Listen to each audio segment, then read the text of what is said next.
doing my best. I can't believe you brought that up. Right now, think I finally figured out who I am, what my style, what'll keep my soul.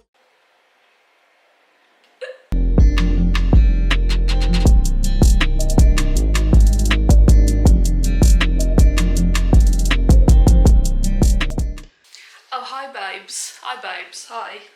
At the time of recording, I have just watched Conor McGregor lose both his fight and potentially his mind, and I was inspired to talk to you about the mental side of martial arts and how you, yes you, can gain all of the benefits without any of the danger.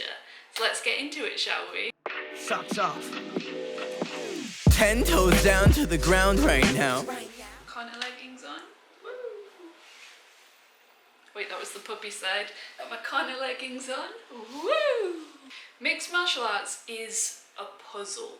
When you get to a certain level, skills level out and you need to find competitive advantage elsewhere in strategy, in adaptation, in mental toughness. I know most people can't understand why you'd put yourself in that much danger for a paycheck, and I'm not going to ask you to go anywhere near someone else's fist in order to gain this mental fortitude. But I don't want you to just rule out gaining these valuable cognitive strengths just because you can't see how you and Sean O'Malley Right now, think I finally figured out who I am, what my style, what'll keep my soul to the ground, thinking up, up, up. or Jorge Masvidal All out by myself right now. Big man, like my ship is all sound like no.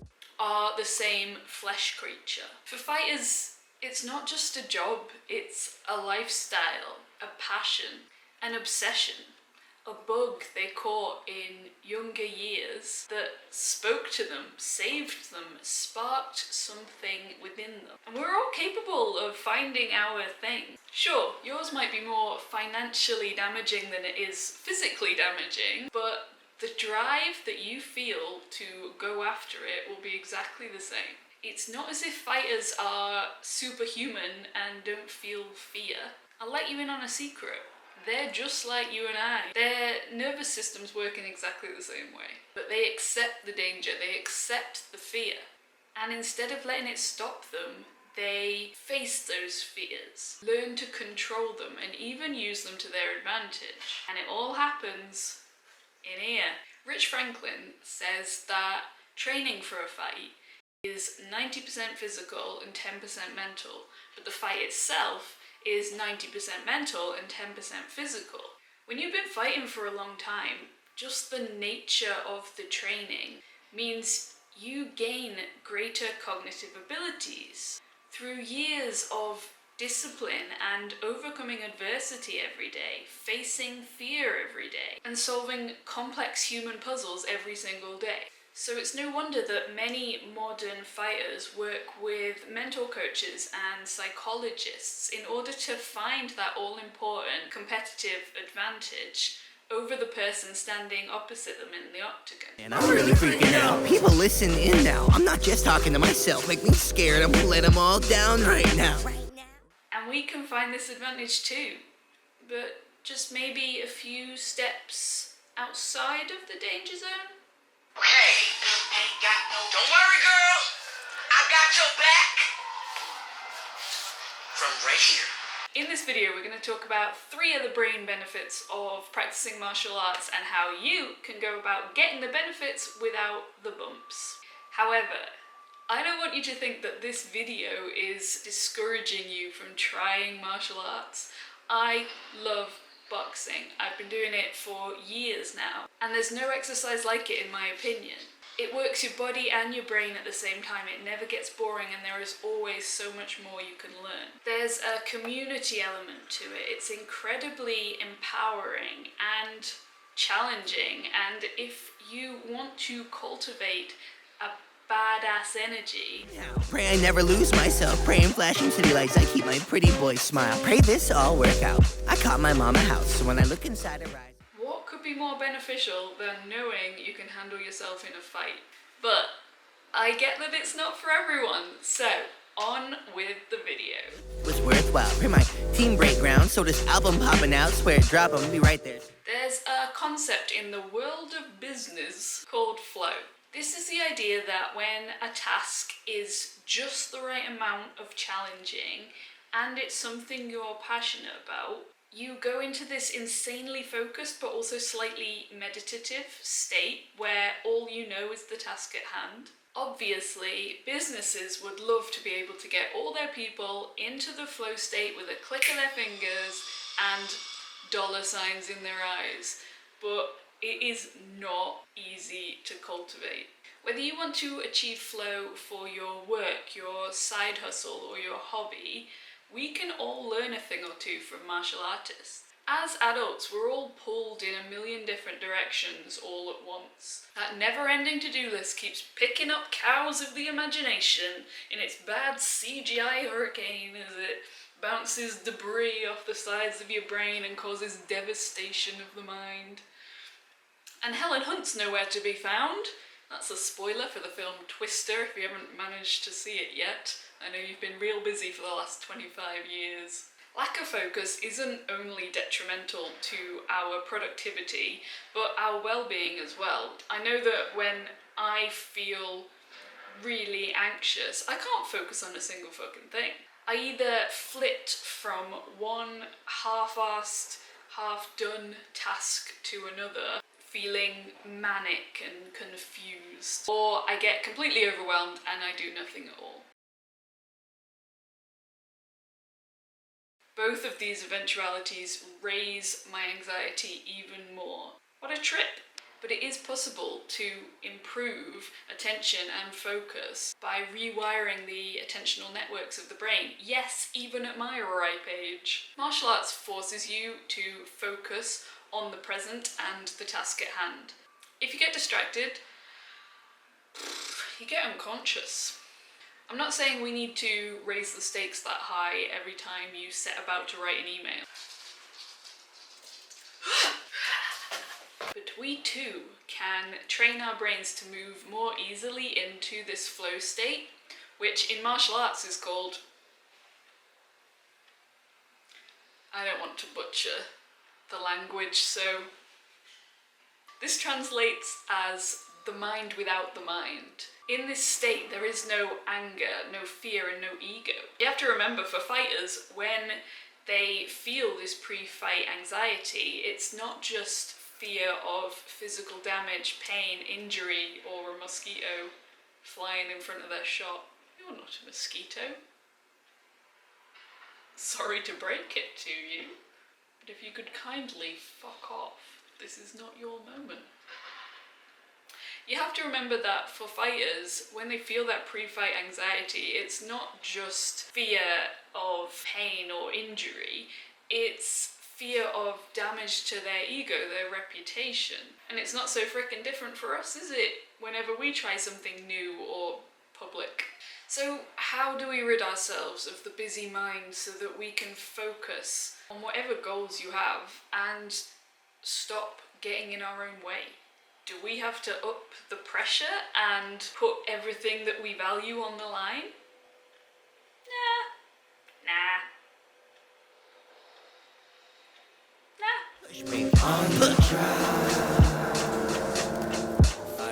In your brain, yes, yours, I've seen it, well done. In your brain, there is... In your brain... Stop it. In your brain, there is something called the parietal cortex. This little squish is like the steering wheel of your focus car. Forward focus. Some focus would be real nice right about now, eh, flumps? Sorry, doing my best. I can't believe you brought that up. And then the prefrontal cortex is in charge of whether or not that particular spot deserves your prolonged attention. When you're finding it hard to concentrate, your prefrontal cortex is just being like a magpie, getting distracted by anything shiny. Finally figured it out. We just need to increase the activity of and strengthen the connections between the prefrontal and parietal cortices. Basically, those guys need some couples therapy. I offer you 3 non-combative ways to help those crazy kids work it out. The first is meditation. One study found that 3 months of meditation practice increased focus and attention in its participants. And by scanning the brain, they found that there was more activity in both those cheeky little cortices, leading to improved focus. Meditation can also help you to control your fear, lessen your anxiety, and channel that nervous energy into healthier activities, which is why so many fighters practice it. Nick Diaz says that he's been afraid of absolutely every opponent he's faced and suffers from extreme anxiety, even walking into a UFC event that he's not actually fighting at. And he swears by meditation as a way to get the negativity out. Option 2 is both useful to improve focus and, useful generally. Learn a bloody language, guys. The grey matter in between your ears houses many important regions of the brain, including the regions associated with both attention and, you guessed it, language. In one study, researchers looked at 10 native English speakers studying German in Switzerland. After 5 months of intensive language learning, their proficiency in German had increased, but so had the density of the grey matter in their brains. It's all connected, baby. Learn a language and get the bonus benefits of enhanced focus and flow.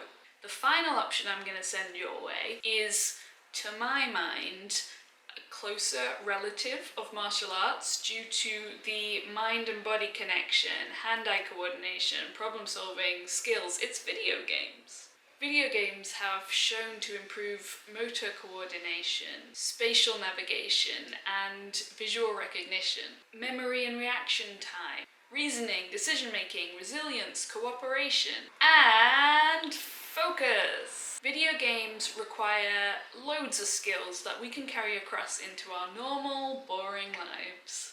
Learning to recover from a bad call in a video game can set you up to bounce back quicker and more effectively from setbacks in real life. Exploring different solutions to a task in virtual reality can enhance creative thinking in reality.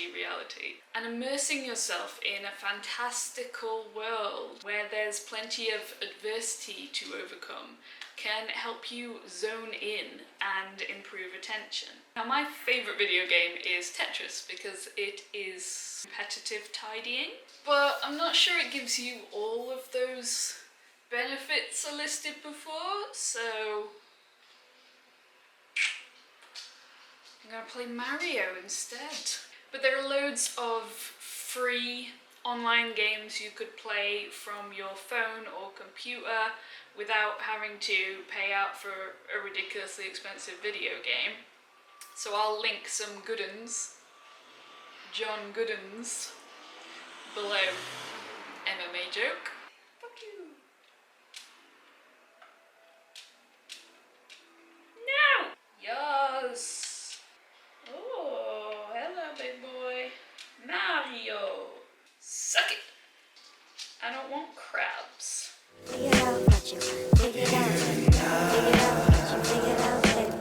I think this idea of focus in MMA can teach us a broader lesson as well, using my old mate Conor McGregor's bow to the king, don't lick his face,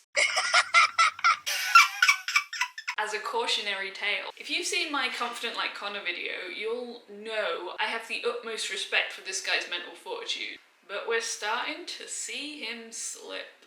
Don't get me wrong, his stock is not plummeting yet, but his reputation, win rate and trash talk all seem to be in rapid decline. And I think focus has a part to play. Conor used to say he was obsessed with fighting. It was all he thought about. And it was this focus that gave him motivation that allowed him to consistently visualize himself as UFC champion and stop his subconscious mind from tripping him up. These days he still thinks about MMA, but he also thinks about whiskey, suits, boxing, boats and bail. And we see the effects when he gets knocked out by Dustin Poirier. We see the lack of focus in his once magical trash talk. And we see the cracks starting to show in this persona that he crafted. He's lost 3 out of his last 4 fights. And those witty one-liners that we once all loved have become mundane, try-hard nonsense. At his most recent press conferences, it feels as though he's desperately trying to claw back his glory days. He's being pulled in so many different directions that he's no longer obsessed and he's no longer the best. I'm a rapper now. And we can't blame him, can we? When you have that much cash and freedom, choosing to get punched in the face every day takes a little bit more effort. But the worrying thing is he doesn't seem to be willing to accept that he's changed. That's all that life's about. In the world of fighting, southpaws often have an advantage because they're a rare breed, so they train against orthodox fighters, whereas orthodox fighters will mostly train against other orthodox fighters. When an orthodox and a southpaw come face to face in the octagon, who do you think has the advantage? Us mere mortals can learn an important lesson here. The brain is wired to do things efficiently, not effectively. The body's main task is to stay alive, and the brain can do its bit by not wasting unnecessary calories through effort. But the growth benefits of doing things the hard way, though not evolutionarily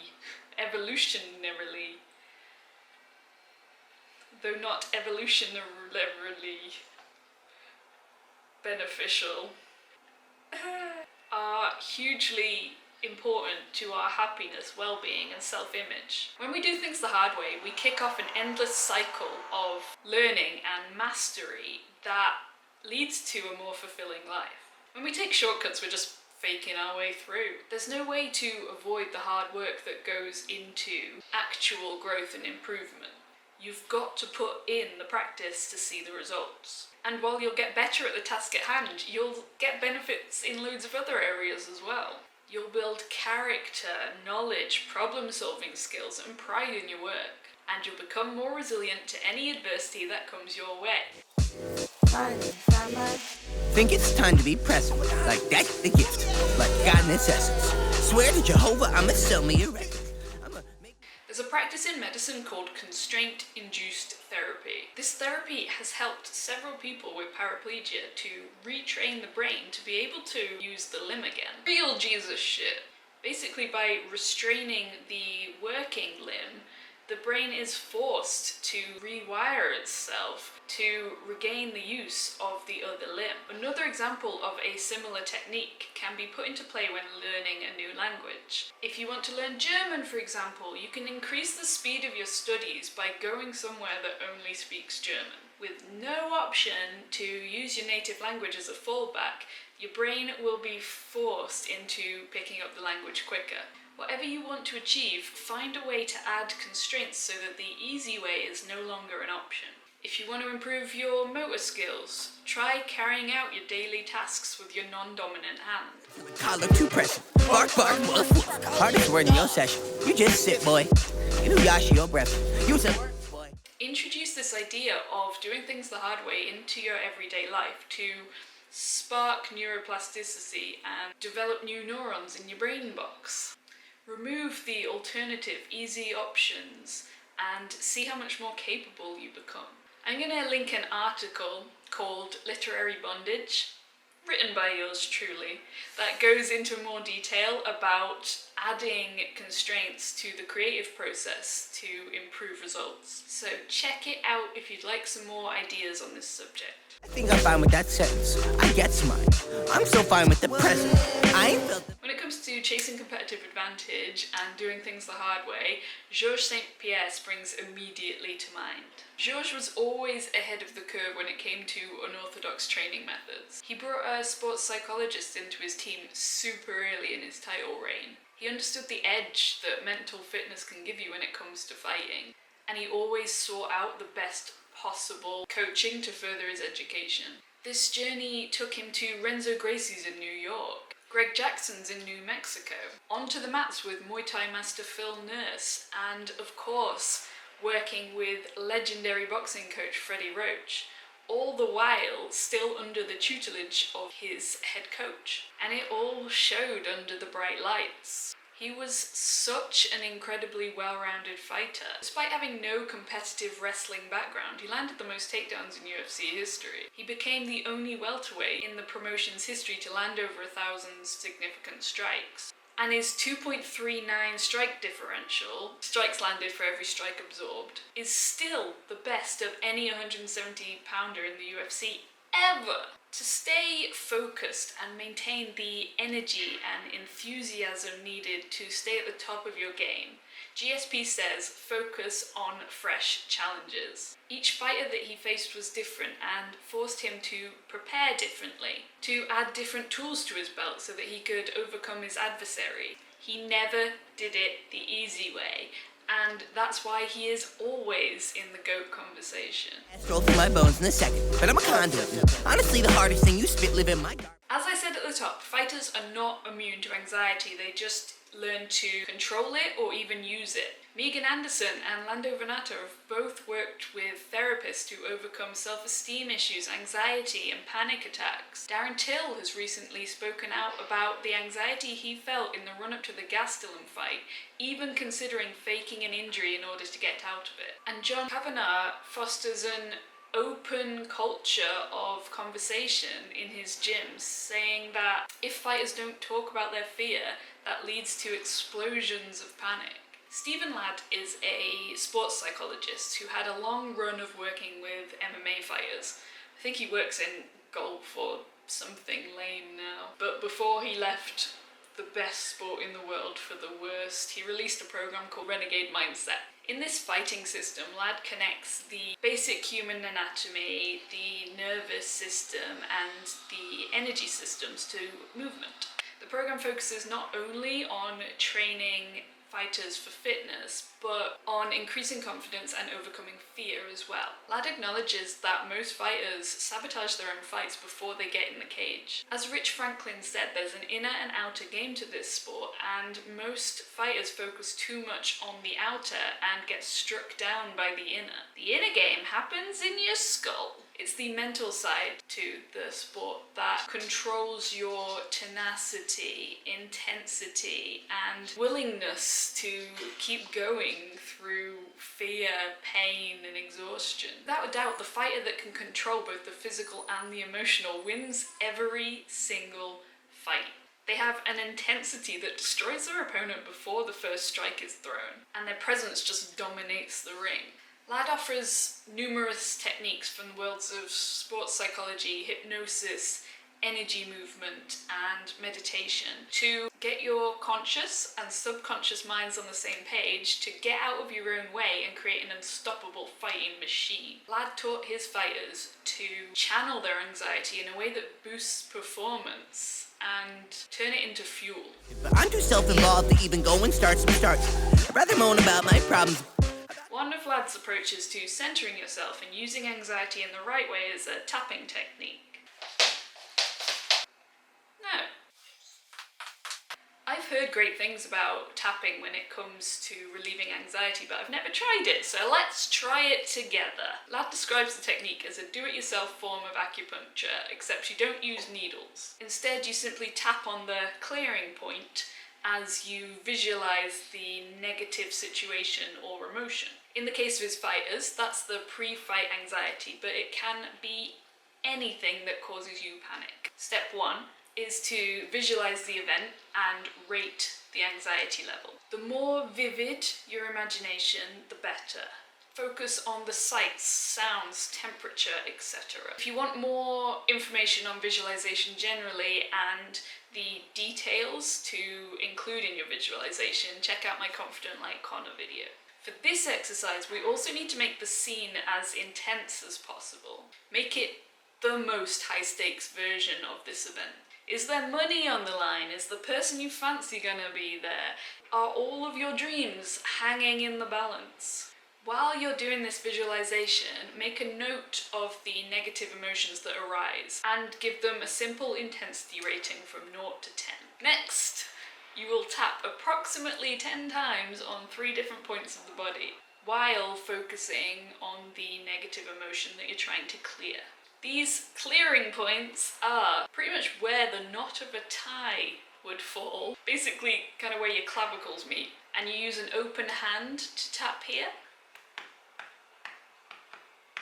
Probably don't have to do a little tune. Then you're going to do 1 inch below each eye, again 10 times, this time with your middle and index fingers.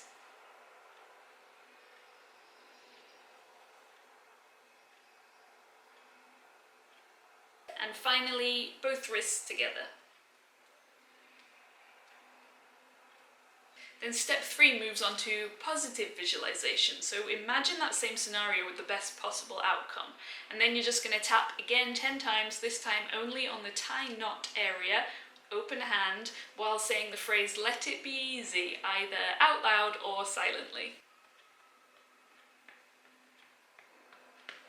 Now, Lad doesn't say that you can choose your own phrase, but I say you do you, boo. Step 4 is to take a super deep cleansing breath.